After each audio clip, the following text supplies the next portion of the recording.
Сәлеметсіз, эфирде аңалықлар вақты студияда Лина Хасеншина. Районда йортларға газ кірту дәвам ите. Ознақайда милли мәғарифны үстірелер. Әлмәтте заманча сәнгать мәктәбі ашылды. Татарстанда йортларға газ кірту программасы дәвам ите. Әлмәт районы әлігі федераль программаға республикада біріншілерден болып қушылды. Яз күні өк біздің ижат түркімі газлаштырылмаған йортларға зәңгәр яғылық сөзіні Наратлы ауылында көріп қайтқан еді. Бүгін бұл іш юғары Мақтама ауылында да тәмамланып келе.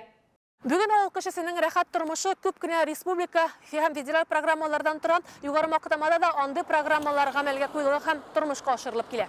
Ол халқы тұрмышын яхшыртуға юнәлдерген программаларының иң зуры һәм иң яңасы газлаштыру программасының дәвам итүе. Аның кысаларында республикада 18 000 шәхси йорт участокларына кадәр бушлай газ уздыру мөмкин. Программада катнашырга инде 6 000-гә якын гариза килгән. Араларында югары Мактама авылы халкыннан да бар. Газ кірмән урамнар бар иде, ул 90лап үй бар бит әле. Менә шунда шул участок инде кемнәрнең өйләренең документлаштырылган җирләре, ниләре документлаштырылган, шул бөтенесе дә газ кирергә тиеш икәнен ишеткәч, бөтенесе дә уже документлар булган кешеләр барса да документлар биреп, безнең Хаким урамы полностью газ юк иде, ул урамны гел газны кертеп уже газопроводны сузып куйдылар. Ол жерлеге башлыгы Нияз Нуриев сүзләренчә, бүген төп линия инде сузылган. Җәлил Галиев урамында васыз яшәүче халык үз өйләрен зәңгәр яғылыкка тоташтыру белән мәшгуль. Гафиятуллин, Гатауллин урамында эш әле дәвам итә. Ничә еллар буе газсыз яшәп, утын белән ягып торган өйләр күбәйә. Алар инде ул газификация программасы бик әйбәт булды халык өчен. Бик теләп катнаштылар. Торак йорт һәм җир кишәрлеге булган теләсә кайсы кеше газ үткәрүгә гариза бирә ала. Шул вакытта газ шәхси һәм йорт ихтияҗлары өчен генә кулланылырга тиеш. Алар эшкуарлык белән бәйле була алмый. Йорт газлаштырылган торак пункт шикләрендә булырга тиеш. Бакчачылык ширкәтләре газны гомуми куллану шикләренә кадәр үткәрүгә гариза бирергә мөмкин. Социаль газлаштыруга гаризаны Дәүләт хезмәтләре порталында Россия Федерациясе газлаштыру бердәм оператор сайтында биредә үк торак пунктын газлаштыру программасына кертүен тикшерергә дә мөмкин. Моннан тыш Газпром, Трансгаз, Казан җирле идарәләрендә мөрәҗәгать итәргә дә мөмкин. Радифа Нугманова, Вадим Тарасов, яңалыклар вакыты, Луч Әлмәт телекомпаниясе. Ознакай шәһәренең мәдәният йортында Ознакай районында милли мәгарифне үстерү исеме астында район күләм форум узды. Чарада Ознакай районы авыл башлыклары, мәктәпкәчә белем оешмалары җитәкчеләре, өлкән тәрбиячеләр, гомуми белем оешмалары директорлары, гомуми белем оешмаларының тәрбия эшләре һәм милли мәгариф мәсьәләләре өчен җаваплы директор урынбасарлары, туган татар тел һәм әдәбияты укытучылары, башлангыч сыйныф укытучылары, сыйныф җитәкчеләре, тәрбиячеләр, Ак калфак оешмасы ветераннар катнашты.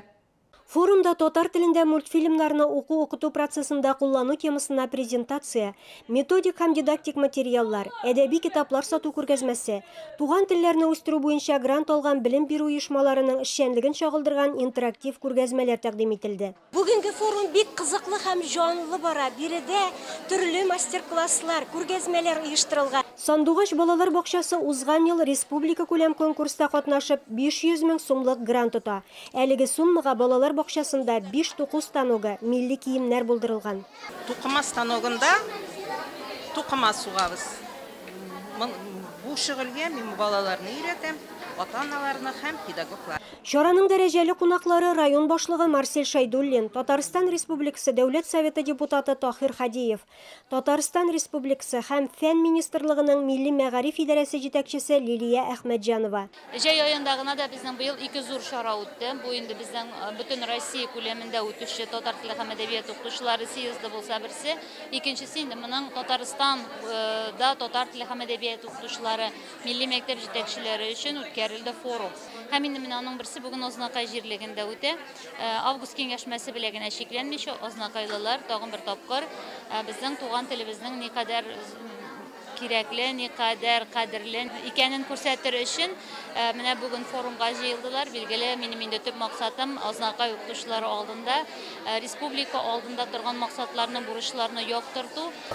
Адәм баласын аның инде менә милләткә тәңгәл булуын иң беренче аның туган теле, аның дине, аның гореф-гадәтләре. Әлбәттә, алар шишмә башы балалардан башланды. Ознакай җирлегендә бик зур игътибар бирелә.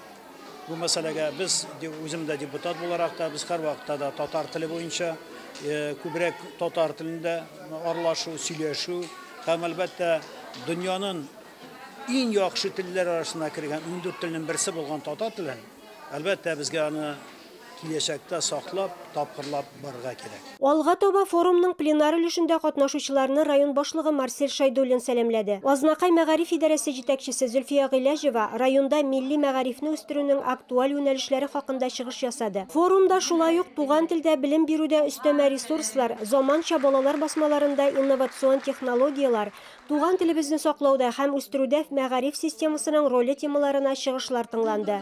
Илмира Шарифуллина, Рөстәм Акбаров, Яңалыклар вакыты, Луш, Әлмәт телекомпаниясе. Калабызның беренче номерлы балалар сәнгать мәктәбе ниһаять яңа бинага күченде. Булай да күз өстендә каш булырдай өстәмә белем бирү йортына 1963 елда нигез салына. 2001 елдан сәнгать мәктәбе Островский урамы 7 адресы буенча 2 катлы балалар бакчасы бинасында эшләп килде. Мәктәпнең яңа бинасы белән без дә танышып кайттык. Муниципаль хезмәт институты бинасы Әлмәтнең беренче номерлы балалар сәнгать мәктәбенә Татнефть җитәкчелеге һәм шәхсән Наил Өлфәт улы карары буенча тапшырыла. Реконструкциядан соң ачык бизәлгән һәм иң югары стандартлар буенча җиһазландырылган сәнгать мәктәбенә үрелә. Урамнан караганда каләмнәр тутырылган тартманы хәтерләтүче 1950 квадрат метрлы сәнгать мәктәбе элеккеге бинадан 3,5 тапкырга зур. Здесь мы имеем преимущество, во-первых, в помещениях. Беренчедән бирдә бүлмәләр саны буенча өстенлек бар. Икенчедән сынлы сәнгать классын ачтык. Аны фәнгә кирәкле барлык кирәк-яраклар белән тәэмин иттек. Он оборудован всеми инструментами, которые необходимы для этого предмета. Академик белем өчен кирәк булган сынлы сәнгать классы, 3D принтерлы компьютер класслары, китапханә, эшләр күргәзмәсен урнаштырырдай бүлмәләр, методик фонд, 14 сынлы сәнгать укыту классы, медкабинет булар барысы да 4 катлы бинага иркенләп сыйган. Барлык укыту кабинетлары уңайлы җиһаз, дөрес махсус яктылык белән тәэмин ителгән. Хәзер калабызның беренче номерлы сәнгать мәктәбе 1050 кешене кабул итә ала. Отделение раннеэстетического развития. Это дети у нас до 12 лет, школьники. Белем бирү 3 бүлектә уза. Башлангычта 7-10 яшьлек балалар, төп бүлектә 11-16 яшьлек үсмерләр. Шулай ук эшләүче яшьләр, өлкән яшьтәгеләрдә пенсионерлар шөгыльләнә алырдай бүлек бар. Для взрослых там занимаются взрослые, дети уже, рабочая молодежь и люди преклонного возраста. Мәктәп ялларсыз һәр көн эшли. Аны тәмамлаган һәркем яшенә карамастан таныклык ала. Акбарс банк клиентларына яңа отышлы тәкъдимнәр әзерләнгән. Сентябрь айында кертем ясаучылар 20% югары ставка иясе була ала. Банкның яңа акциясе турында алдагы минутларда карагыз. Акциядә теләге булган һәркем катнаша ала. Моның өчен 30 сентябрьгә чаклы Акбарс банкта кертем ачарга кирәк. Шуннан соң үз уңышыңа ышанып, лотерея нәтиҗәләрен көтәсе генә калачак. Вклады в Акбарсбанке будут отобраны 20 победителей. Итоги мы подведем 5 октября. Победители получат повышенную процентную ставку 20% годовых на весь срок вклада. Акциядә еллык ставкасы 7,7% булган просто поймать момент, еллык ставкасы 7,3% булган просто накопить, еллык ставкасы 7,5% булган просто управлять, еллык ставкасы 8% булган ышанычлы киләчәк кертемнәрен сайлаучылар катнаша ала. Акчаларның саклану вакытлары 91, 181, 370 көн. Күләме 50 мең сумнан башлап 1 миллион сумга кадәр. Открыть вклад можно в офисе банка, либо в приложении Акбарс онлайн. Подробную информацию можно узнать на сайте akbars.ru, либо в ближайшем отделении банка. Җиңүчеләргә югары ставкалар кертем вакыты тәмамлангач та түләнәчәк. Әлмәттә сабыйлар йөгерише дигән спорт ярышлары узды. Уеннарда 5 айдан 5 яшькә кадәрге 25 сабый катнашты.